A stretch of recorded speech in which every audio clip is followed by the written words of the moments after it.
Сәлеметсіздер ме оқушылар? Ана тілі 1-ші сынып, 3-ші сабақ. Бүгінгі сабақтың тақырыбы дыбыстар мен әріптер. Балалар, сабақты бастамас бұрын міндетті түрде каналға тіркелуді ұмытпаңыз. Олай болса, жаңа сабағымызды бастайық. Балалар, бүгін біз жаңа тарау, дыбыс және әріпті бастаймыз. Сіздер әліппеде 42 әріптің бар екенін білесіздер, және олар дауысты, дауыссыз болып бөлінетін еді. Сонымен қатар оның ішінде қосарлы дыбыстар бар еді, ол я, ю, йо, болатын. Сонымен қатар екі түрлі біздің белгіміз бар еді, ол айыру және жіңішкелік белгісі. Бұл 42 әріппен біз бұған дейін таныспыз. Олай болса, осы әріптерге байланысты әрі қарай тақырыбымызды жалғастырамыз. Осы тараудан сен дыбыс және әріп туралы, дыбыстардың дауысты және дауыссыз болатынын, дауысты дыбыстардың жуан және жіңішке болатынын білетін боласың. Дыбыс түрлерін ажыратуды үйренесің. Олай болса, оқулықта 9-шы және 10-шы бетті ашып қойыңыздар. Осы жерде кездесетін жаттығуларды бірге орындаймыз. Бірінші жаттығу: суретке қара, айналамыздан қандай дыбыстарды естуге болады дейді. Балалар, ең алдымен суретке қарап алайық, одан кейін шығып жатқан дыбыстарға назар аударайық. Ол ненің?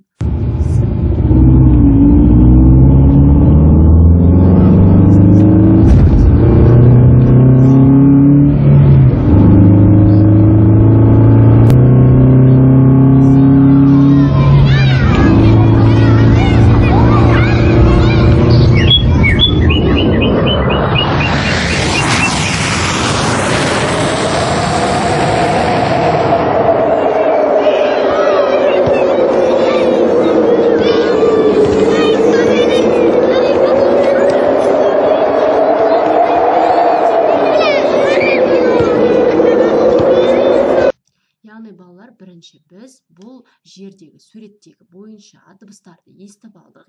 Көліктің дыбыстары естілді, ұшақтың дыбыстары естілді, ойнап жүрген балалардың дыбыстары естілді. Сонымен қатар құстардың дыбысы, одан кейін соғып тұрған аяздың, желдің дыбысы естілді.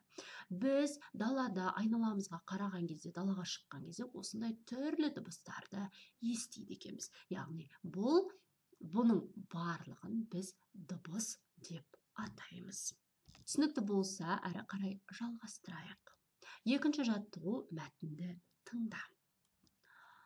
Бізде мынадай мәтін берілген. Ол мәтіннің тақырыбы дыбыстар деп аталады. Қоршаған ортада түрлі дыбыстар естіледі. Судың сылдырын, құстың сайрағанын, ұшақтың гүрілін естиміз. Ана тіл дыбыстары бұл дыбыстардан өзгеше. Тіл дыбыстары арқылы сөйлейміз, ойымызды жеткіземіз. Жаңағы суреттегі бойынша балалар, біз дыбыстарды жай ғана естіген болсақ, тіл дыбыстары бұлардан өзгеше болады екен. Тіл дыбыстары арқылы біз ойымызды жеткізе аламыз. Олай болса, мына сұраққа тіл дыбыстарының басқа дыбыстардан өзгешелігі не деген сұраққа, тіл дыбыстарының басқа дыбыстардан өзгешелігі, ол арқылы біз сөйлейміз, ойымызды жеткіземіз деп жауап береміз. Су, тіл, құс сөздеріндегі дыбыстардың орнын ауыстырып айтып көрейік. Сөз мағынасын түсіндің бе дейді. Мысалы, су дегенді ус, тіл дегенді літ, құс дегенді сұқ деген секілді, немесе ұс, қо деп оқитын болсақ, ол сөздің мағынасы болмайды екен. Яғни дыбыстардың орнын, тіл дыбыстардың орнын өз ретімен қолдансақ қана біз оның мағынасын түсінеміз. Ал кейбір тіл дыбыстарының орнын дұрыс қоймасақ, олардың мағынасы жоқ болады, тек белгілі бір дыбысты ести алады екенбіз. Олай болса, есіңде сақта. Сөз дыбыстан құралады. Дыбыстарды айтамыз, естиміз. Дыбыстар жазуда әріппен таңбаланады. Әріптерді көреміз және жазамыз. Осы ережені есіңде сақта. Яғни кез келген сөз ол дыбыстан құралады екен. Дыбыстарды біз айтамыз және естиміз екен. Және оны жазған кезде әріптер арқылы таңбалаймыз, көреміз және жазаламыз.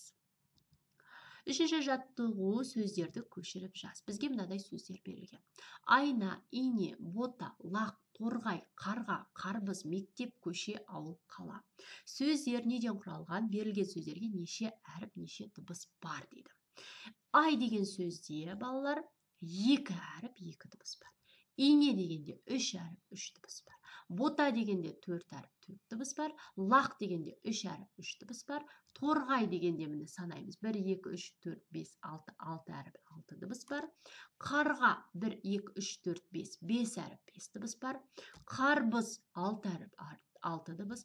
Мектеп 6 әріп, 6 дыбыс. Көше 4 әріп, 4 дыбыс. Ауыл 4 әріп, 4 дыбыс. Қала 4 әріп, 4 дыбысқа тең екен.